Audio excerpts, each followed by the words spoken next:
Hi everyone. There is a difference between starting a school and starting any other business enterprise. Let's say that you start a provision stores or a multi-departmental stores where customers walk in, pay the money and take the product they want. That's all. The contract ends in a period of maybe 1 hour, the transaction ends. After that, if the service is good, he may come back, or if the service is better some other place, he will go there. The same applies to a jewelry shop, the same applies to a provision shop, anything for that matter. But in a school, there is a commitment from the institution that the children will learn, that the children will integrate what is learnt. It's almost a 15-year emotional bondage from pre-KG to plus 2. You should understand this. Let me give you 7 things to be developed. We need to have ready to learn children. Only then the contract between the school and the parent can be completed. These 7 things are: 1. Self-confidence. The children should feel that they have the capacity to learn, capacity to take the matter or a content into their mind, and the capacity to recall and write. Now, what happens when a child fails? Of late we are seeing suicides. A student did not clear NEET, suicide. The son dies or commits suicide, the father commits suicide. So the school curriculum should integrate building self-confidence. The second one is called curiosity. You see a child, 1-year-old, 2-year-old children, how curious the children are. They want to explore the world.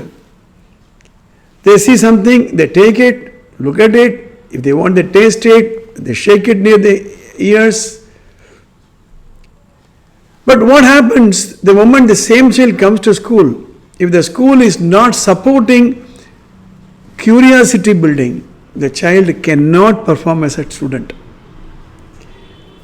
The third one is intentionality. Intentionality. The parents have an intention for sending the children to the school. They want the children to study.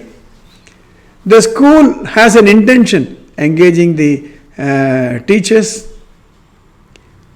What is the intention of the children? To meet friends, to have a good time, to flirt around.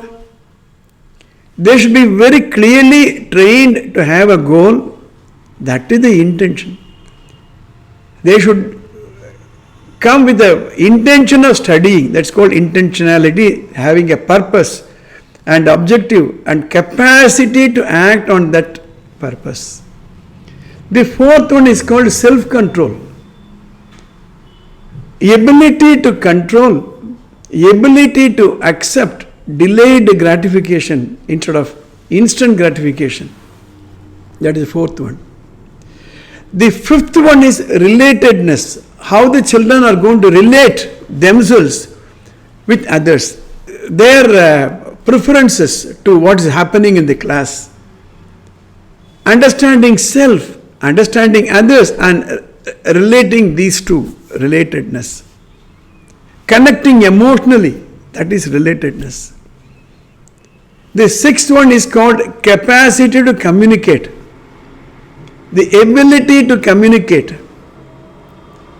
They should be taught how to listen to their own inner voice, how to listen to others, how to listen and appreciate diametrically opposite point of view, ability to communicate, exchange feelings. The seventh one is called cooperativeness. Please understand, learning is not just teacher driven.